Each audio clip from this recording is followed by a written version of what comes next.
Earlier this year, a friend of mine sent me an email that was an invitation to an important event. In fact, there was going to be a VIP at this event, so I needed to RSVP ASAP so that they knew who was going to be coming. I looked at the name of the VIP and, I mean, no offence, but they didn't strike me as very V or very I. And I actually had a stacked calendar that day anyway, so I RSVP'd and just said, I'm sorry, I can't. Anyway, my friend rings me up seconds later and says, listen, I can't tell you why, but you've got to be there. Oh, why?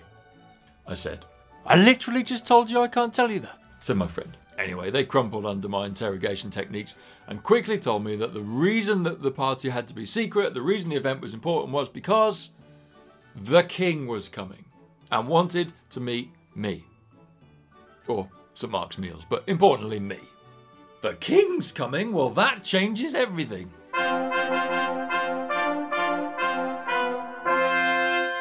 As a team, we spent some time preparing. We spent some time getting ready. We swept the floor because the floor at the warehouse makes your shoes dirty, and that didn't seem like the kind of thing we should do to the king.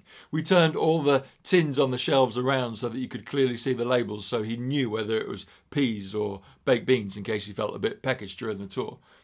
We fixed the roller banner that was broken. We put up a couple of posters that showed about the incredibly important and wonderful work that we do.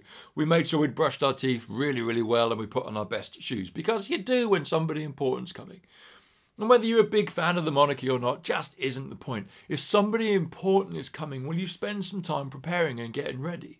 Whether that person is your mother-in-law coming around for the weekend, whether it's the boss swinging by your workstation or your office to have a look round, whether it's an inspection by the landlord, whether it's a first date coming around to your house for dinner.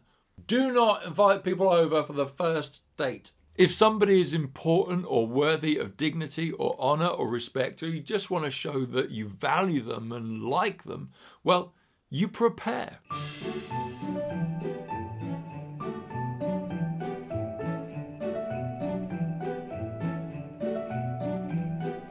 Preparation is a key part of the Advent season. Before the celebrations of Christmas, we're going to spend ages preparing. We're going to put all kinds of effort into making sure that the house looks great, that it's swept, that the decorations are up, that all the lights on the tree work. We're going to make sure that we've spoken to different people all over the country if we've got families spread around, and who's going to be where, and who's going to give somebody a lift up to see grandma, and where and when do we do the fake family Christmas a couple of weeks beforehand because we can't all see each other on actual Christmas. We're going to make sure that we've scanned the website so that we know whether the presents we're buying are good deals or fobbed off with rip-offs. Preparation has gone into our food, and there's stuff already in the freezer or on the shopping list. Preparation goes into the presents and our places and where we're going to be. And the Advent season also invites us to prepare our hearts for the coming of the King.